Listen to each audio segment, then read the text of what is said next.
La première fois que je suis venu ici, à Arlandes, pas loin des sources, c'était pour chercher la loutre. Et donc là, ici, dans les gorges de la Haute-Loire, on est dans une zone refuge.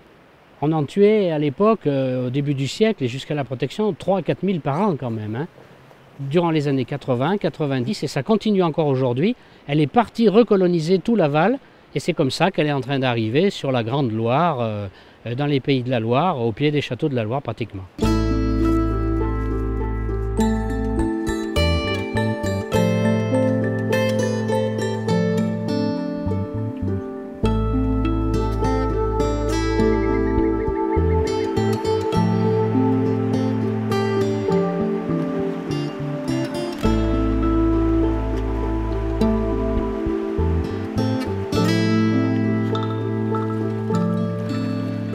J'espère que sur cette rivière, il y a autant de loutres que de fois où je suis tombé à l'eau.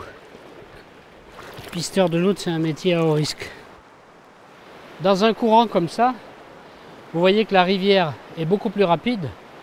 Donc la loutre qui se laisse porter par l'eau, elle va arriver ici. Si j'étais une loutre, je nage comme ça jusqu'ici. Et j'ai un poste de marquage et je vois des choses là. Des crottes. Mais il faut que j'aille la voir de plus près pour la sentir. Oula, c'est vraiment profond là. Ah super. Bon, on reconnaît que c'est une éperonte parce que c'est tout petit, c'est informe. Je viens de le sentir, ça sent bien le musc et puis l'odeur d'huile de poisson. Là c'est magnifique, ça veut dire 2-3 crottes insignifiantes que l'immense majorité des gens ne verront jamais, nous indiquent qu'on est en présence d'une population de loutres sans jamais les voir.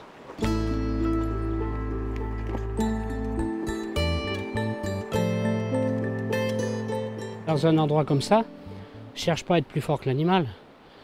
Je ne veux pas montrer, je ne veux pas le tuer, je ne veux pas le piéger. Je ne veux pas, même pas le photographier, je veux juste lui voler un petit peu de son milieu, de son univers. C'est tout ce que je demande.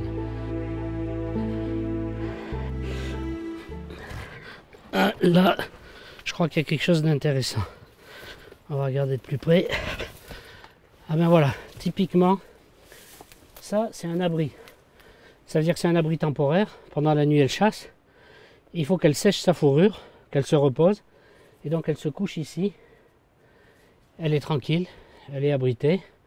Et au bout d'un moment, quand sa fourrure sera bien sèche, elle repart et elle reprend sa chasse.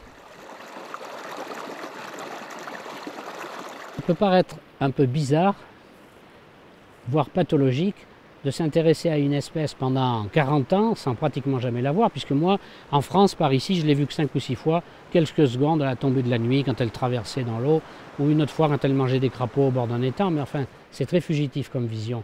Et en fait, je me suis aperçu, au fur et à mesure que les années passaient, c'est encore mieux, parce que c'est un animal magique, c'est un mythe qu'on poursuit.